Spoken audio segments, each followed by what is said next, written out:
নমস্কার, আমার নাম ঋতুরাজ হালদার। আমি সিনেমা ফর এ কজের একটি সিনেমাতে আমি কাজ করছি অ্যাজ আমার ক্যারেক্টার নাম রণব। আর রণর চরিত্রটা ভীষণ দুমুখী।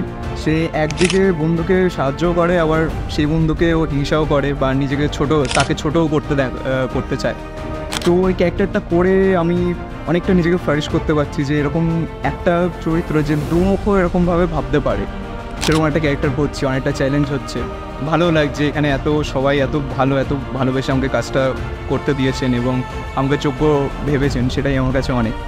আর যেই আমরা প্রসঙ্গটা নিয়ে কথা বলছি যে super natural in like modern life, তো আমার দিক থেকে দেখে মনে হয় কি এখন মানুষ বড্ড ডিপ্রেসড হয়ে গেছে। মানুষ এত সোসাইটির চাপ, এত ক্যারিয়ারের চাপ, পড়াশোনার চাপ, মানুষ সবসময় একটা ইজি ওয়ে আউট খোঁজার চেষ্টা করে।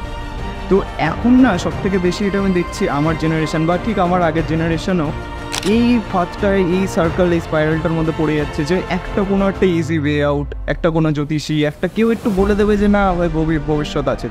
তো সেই এরকম একটা সেন্সিটিভ প্যাটার্ন নিয়ে যে এত সুন্দর একটা কাজ হচ্ছে, সেটা করে আমি বড্ড ধন্য এবং আমার খুব ভালো লাগছে।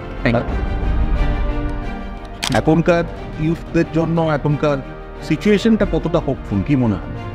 এখন ইউথরাই সব থেকে বেশি আমার মনে হয় ভালনারেবল, কারণ চাকরির বাজার সত্যি খুব বাজে জায়গায় রয়েছে, চাকরি পাচ্ছে না। আমি অনেককেই চিনি, আমার বন্ধুবান্ধব ঠিক যেমন রুদ্রর মতো, যারা চাকরি পায় না, যারা এখনও বাইক নিয়ে ডেলিভারি করে বেড়াচ্ছে, কিছু একটা করে চালানোর চেষ্টা করছে নিজেকে। তো আমার মনে হয় যে তাদের জন্য এই মেসেজটা খুব দরকার যে there is a hope, you need to work.